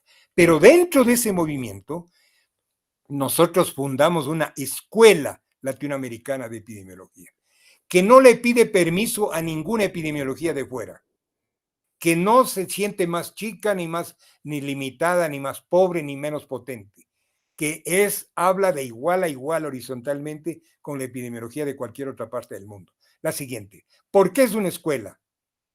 Porque desde cualquier vea que ustedes lo vean, una escuela de pensamiento científico, y yo estoy sosteniendo que hay una escuela latinoamericana de epidemiología crítica, es que es una comunidad académica, si quieren verla como la ve Kuhn, es una red de colaboración como la ve Latour, Bruno Latour, o es un núcleo de innovación como lo ve Dork Cetina, o es un espacio de transmisión del conocimiento. Aquí estamos viviendo un espacio de transmisión del conocimiento, va y viene, como dice Collins, y yo diría, es una escuela porque es un espacio de construcción intercultural crítica de una teoría, metodología y acción emancipadora. Entonces, hemos llegado a ese punto, tenemos ese orgullo. Yo le debo buena parte de mi vida al Brasil. Para mí, el Brasil fue un escenario óptimo para 1000 cosas que he hecho en la vida. Tengo una gratitud enorme, no solamente por haber hecho mi doctorado en Brasil, sino porque yo en Brasil he tenido experiencias muy enriquecedoras y que me han formado muchísimo, ¿no? La siguiente. Y vean ustedes, esta escuela está dando productos. Aquí tienen ustedes un ejemplo de una tesis de maestría en la Universidad de Antioquia, Colombia. La siguiente.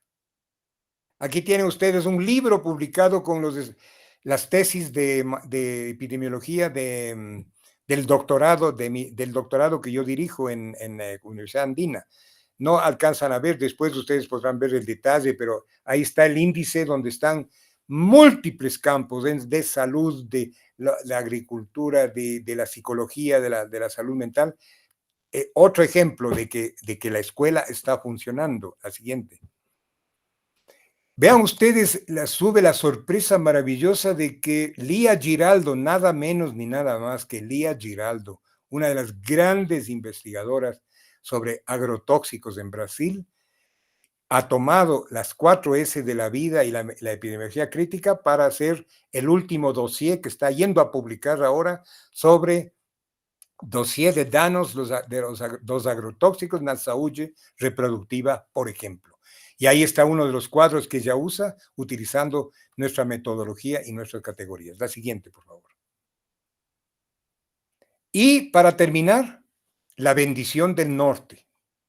Siempre es bueno no solamente ser, sino también parecer. Y yo tuve una gratísima sorpresa y siento un agradecimiento muy grande al director general de Lancet por lo que él dijo de mi libro. Cuando él leyó mi libro, me escribió una carta y me dijo: acabo de escribir un editorial sobre su libro en Lancet. Lancet, yo casi me desmayo. Para mí Lancet ha sido siempre una de las grandes Biblias, ¿no? Del conocimiento, muy democrático, pero realmente de nivel universal. Y esto es lo que él dice de mi librito. Entonces, vean ustedes que no estamos bromeando, la cosa va en serio y hemos sido siempre un poco audaces, pero nunca acomplejados de que el My brother from the north tiene que decirme cómo pensar. Yo tengo amigos entrañables en muchas partes del mundo, pero siempre con los pies sobre la tierra en un territorio concreto que se llama América Latina. ¿Sí? Bueno, eso es lo que yo les quería decir en resumen. Un poco, espero que esto, si ya tuvieron unas lecturas previas, no haya ido yo muy rápido. Ustedes pueden después tomar la grabación. Te pido, Camila, por favor, que me compartas el video después y les agradezco muchísimo por este honor de poder incidir en el curso valioso que Camila y el equipo desarrollan con ustedes. Así es que estoy listo. Ahorita puedes dejar de compartir para, no sé, ojalá no me haya extralimitado en el tiempo, pero a mí cuando me jalan la lengua hay peligro.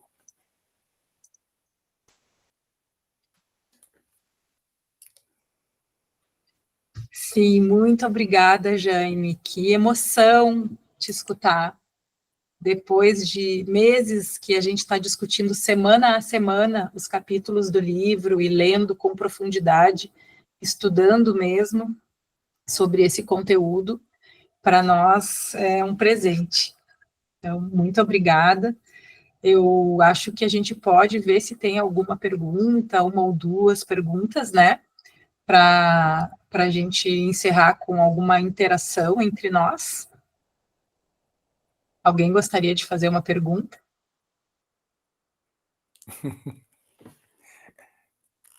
É só o que a gente tem discutido muito e temos tido muitas perguntas durante os nossos encontros, né? Vamos ver, vamos começar com a Bia, e se alguém mais quiser... Quem de vocês vão ir ao Rio? Eu vou, Jaime. Bia também, Gabi. Poxa, então a gente vai dar um abração. Vamos nos dar um abração e vamos estar lá nas atividades de epidemiologia crítica. Bia, pode perguntar. Ai, vamos lá. A gente comenta sempre em aula que cada palavra que tu usa elas são complexas, então elas trazem milhões de significados por trás, então tem que, no início não é fácil, a gente tem que refletir muito, o que é muito bom, porque é complexo, é crítico, não é mesmo? Eu acho que, assim, entre mestrado e doutorado, eu estou no último ano do doutorado, então são 5 anos, pelo menos, estudando epidemiologia, né? E essa epidemiologia cartesiana, hegemônica, e lendo o livro, a impressão que eu tenho é uma angústia de, assim, tá, e agora? Como é que eu vou fazer isso? Que análise que eu vou fazer isso? Como é que eu vou botar isso em prática, né? E quando vai chegar o momento que eu vou agora, assim, tá, entendi, agora eu vou utilizar isso, né? A prática, né? A praxis.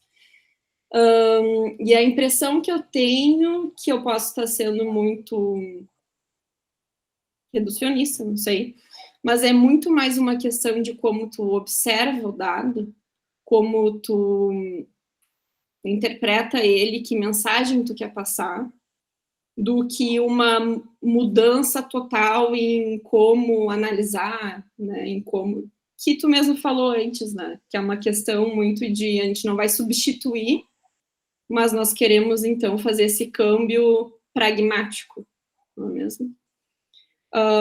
E aí, pensando, então, nisso, de como colocar em prática, eu fiquei com muita vontade de perguntar, assim, se tu tem algum exemplo de um artigo, alguma pesquisa, e tu colocou no final da apresentação alguns, né? Mas se tem algum que vem na tua mente, que, assim, esse estudo ficou crítico e muito bom. A análise foi feita de uma forma muito boa, tudo, e é um caso, assim, de sucesso para ser tomado de exemplo, assim. E muito obrigada mais uma vez. Pía, mira, sí, claro, yo tengo muchos ejemplos de que se han hecho y yo les podría hacer llegar el libro cuando este libro que les mostré del doctorado esté en forma digital, ahora está solamente en forma física. Puedo conseguir tal vez que se les pueda compartir el PDF. Hay mucho que se ha hecho ya de aplicativo. Lo importante es no congelarse porque lo que a ti te da miedo es salir de tu zona de confort. No creo que como mujer valiente que seguramente eres, tengas miedo de otro tipo. Lo que tienes es el miedo de dejar una zona de confort que es en la que te formaste, es la que te dijeron cómo se hacen las cosas, te dijeron lo práctico es estas 4 cositas y hazlas de estas, ¿no? Aquí te estamos proponiendo algunos desafíos. Entonces hay que ir rompiendo la pregunta, ¿cómo hago? Primero, tú no puedes hacer esto metida en un escritorio. Tú no puedes ser burócrata para hacer metacrítica, tienes que estar en el campo, tienes que estar en contacto con algo de tu pueblo, de tu sociedad. No necesitas irte a la ruralidad, a lo mejor en lo urbano, a lo mejor en la misma universidad, en los trabajadores de la universidad, pero tienes que estar primero con gente, o sea, haciendo realmente un elemento del triángulo que es tener un proyecto hecho con la gente.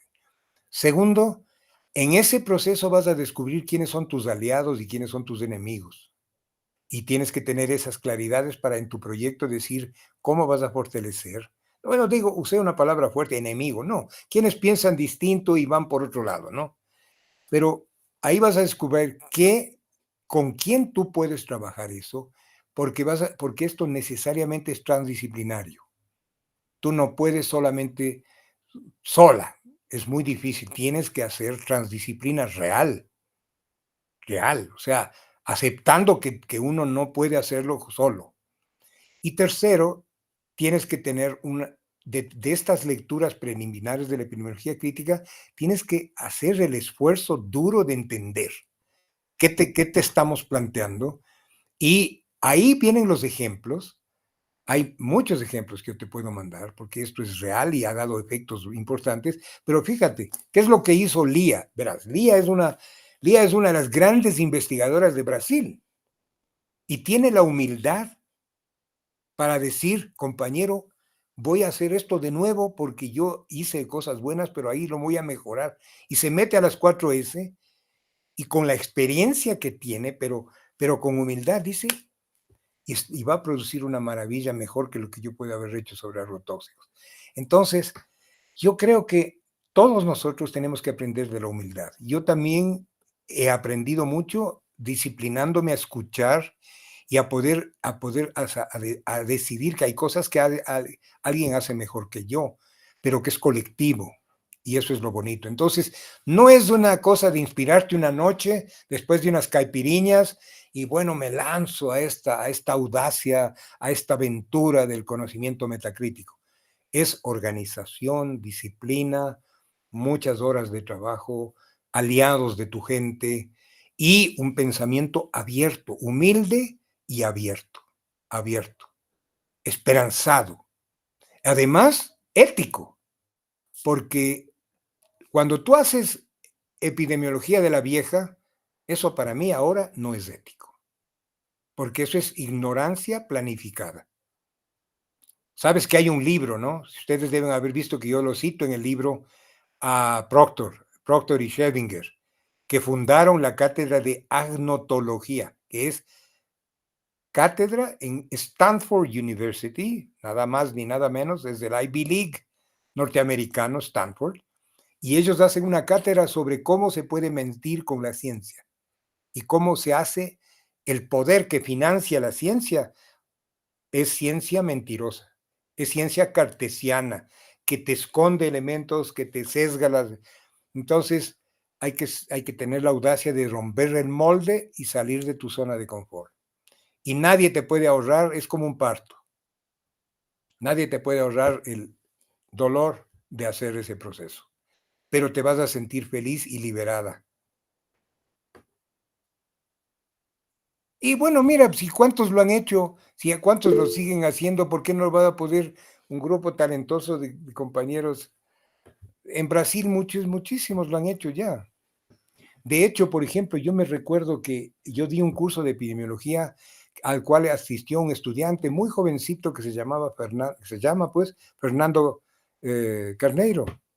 Y ahora ahora es el pensador de la epidemiología, de la, ¿cómo le llama él? Vigilancia popular en Brasil. Vigilância popular. A gente estudou também nos nossos encontros o trabalho do Fernando e do muito bom, muito bom. Él fue mi alumno también y ahora vamos a dar un curso juntos en Fortaleza. Muito obrigada, muito obrigada. Tem essa característica também de... O próprio título do livro fala que é a ciência valente. E então traz emoção, traz o sentimento. Isso é uma coisa que a gente falou em aula, discutiu. Como a gente não fala sobre essas coisas em aula e na academia. E tem muita relação. Então, é o esperançamento, é ser valente, é ser ético. Isso são coisas que precisam estar na academia e ser mais falado. Então, todos esses conselhos e indicações que tu deu trouxeram isso também. Muito obrigada. Luísa? Quer falar? Por favor. Boa noite, professor. Muito obrigada pela conferência. Eu também faço parte da disciplina. Meu nome é Luísa. Eu sou psicóloga de formação e estou fazendo doutorado em epidemia. E para mim foi um presente eu ler o seu livro, o livro da Nancy, porque me trouxeram uma epidemia nada convencional, né? E a gente está aqui com o professor Rodrigo também, que é professor, que é estatístico, né? E que também tem trazido na disciplina dele várias críticas à própria causalidade, mas por dentro do cartesianismo, assim. Então também é bem interessante. A gente está tendo ao mesmo tempo duas disciplinas, a gente brinca, né? Tem vários colegas fazendo as duas disciplinas que a gente vê críticas por dentro do cartesianismo e críticas, né, de um pensamento diferente. Então tem sido bem rico. Eu queria perguntar, eu venho da psicologia social e de estudos mais contemporâneos, assim, de construcionismo, né, que olham para também essas questões de relação de poder, do uso da linguagem como ação, né, que eu acho que você traz um pouco no livro alguns dos teóricos que eu também li ao longo do meu mestrado. Mas eu fico muito curiosa de como é que a gente faz uma epidemiologia em que o contexto ele não seja só retórico, sabe? Que eu não diga só assim, eu estou aqui estudando neste contexto, né? Que ele não seja só o lugar de estudo, né? Como é que a gente coloca isso, como você disse, nos modos de viver? Tem uma parte do livro que agora a gente leu faz pouco que me deixou muito instigada, assim, foi com relação à questão, por exemplo, da gente fazer estudos com indicadores de classe social, né, por meio só de olhar para a renda. E aí eu fiquei pensando muito que eu também trabalho na Secretaria Estadual de Saúde e a gente trabalha muito com indicadores, né, com como é que a gente faz, né, para que esses indicadores tenham mais vida, tenham todo esse contexto, eles estejam corporeificados nesses indicadores e que eles não sejam só assim algo de uma tabela descritiva dos meus dados e que eu faça relações ou associações entre isso e o que eu estou vendo, né? Então, que a gente extrapole, eu acho que extrapole um pouco essa noção de causalidade que a gente vê, ou dos fatores de risco. Acho que é um grande desafio também, quando a gente leu a Nancy, dela falar um pouquinho da causalidade, das cadeias causais e de uma crítica ao proximal e ao distal, né? E você traz a subsunção, eu acho, também nesse mesmo sentido, da gente poder ver como é que esses fatores interagem, mas eu acho que fica essa mesma dúvida da Bia, né? Como é que a gente põe isso em prática? Como é que a gente não faz isso de forma retórica? Como é que eu faço essa meta-inferência estatística? Como é que eu faço uma análise de regressão, que agora a gente está vendo regressão logística de forma meta-inferencial? Eu acho que não é uma pergunta muito simples, mas de alguma forma eu acho que é um pouco da angústia que traz a leitura da disciplina. Para mim tem sido um confronto de muitos saberes do que eu já aprendi na vida, mas tem sido muito interessante. Luisa, bueno, es un poco paralelo a lo que Bia decía, ¿no? Es decir, yo creo que yo estoy feliz de que estés angustiada. Sería tristísimo que no estés angustiada. O sea, que estés tranquila y que no pasa nada. Quiere decir que no te interesó lo que me oíste hablar. Porque yo hablé de desafíos, no hablé de fórmulas, no hablé de recetas. Yo no tengo recetas. Lo que tengo es una propuesta lo suficientemente amplia y flexible como para que tú encajes diferentes tipos de estudios en un modelo distinto de pensamiento. Y yo creo que eso significa que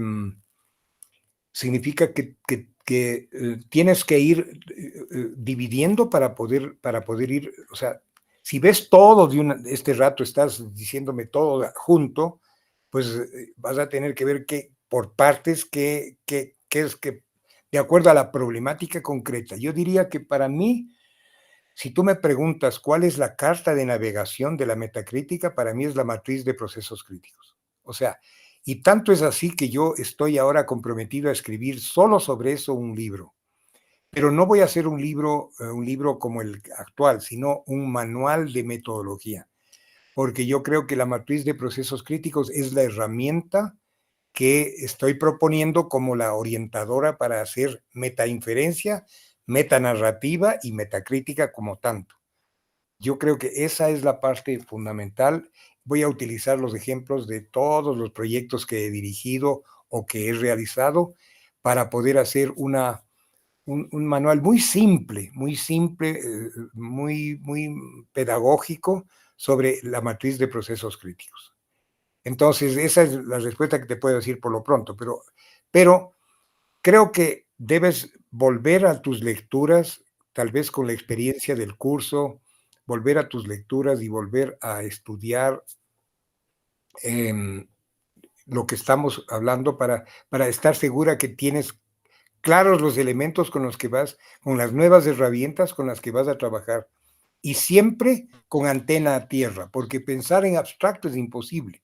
Si tú eres psicóloga, pues hazlo en la salud mental.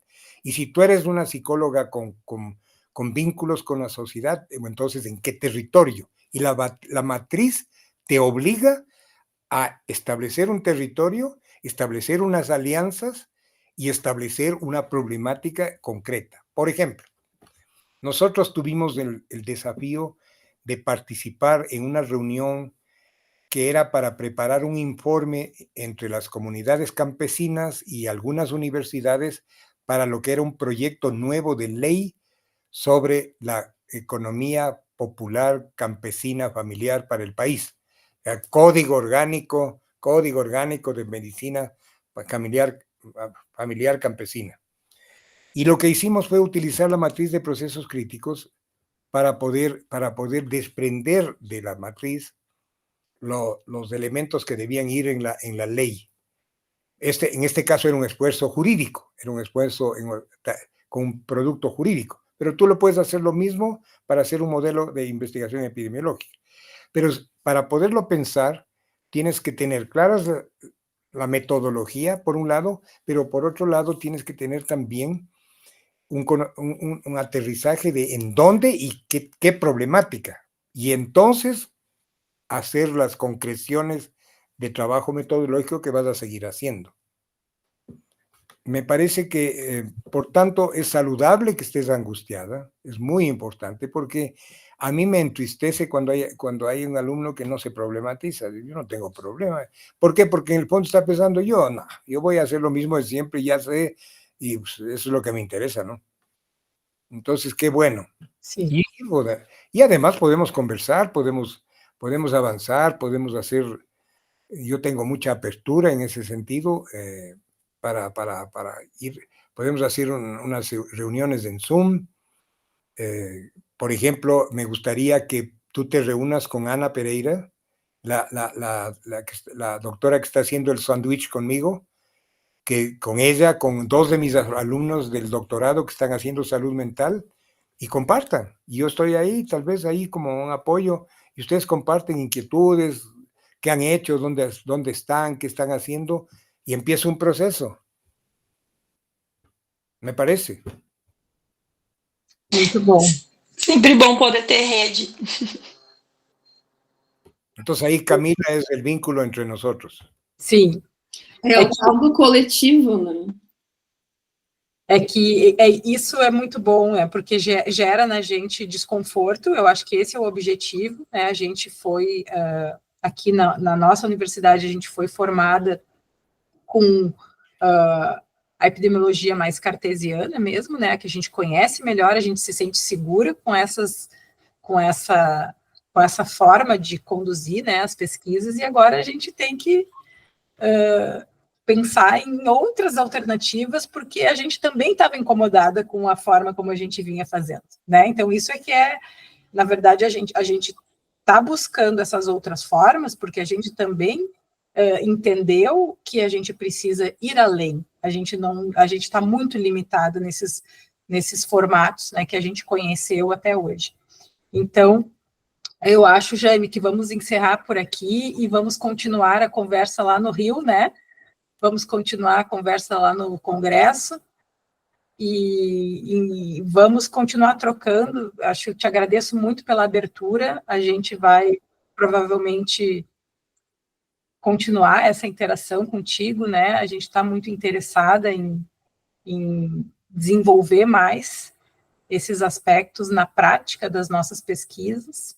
Então, te agradecemos muito, muito mesmo pela generosidade de compartilhar conosco toda a tua sabedoria, teus conhecimentos, tuas experiências, e assim vamos formando um grande coletivo, né, de pessoas interessadas, inquietas, buscando alternativas. Tá. Muito, muito obrigada. Depois te comparto a gravação, tá? Tá, maravilha. Um Também... abraço. Obrigada, até o Rio. Um abraço. Um abraço. Tchau, gente. Muito obrigada a todos que participaram e ficaram. Obrigada, gente.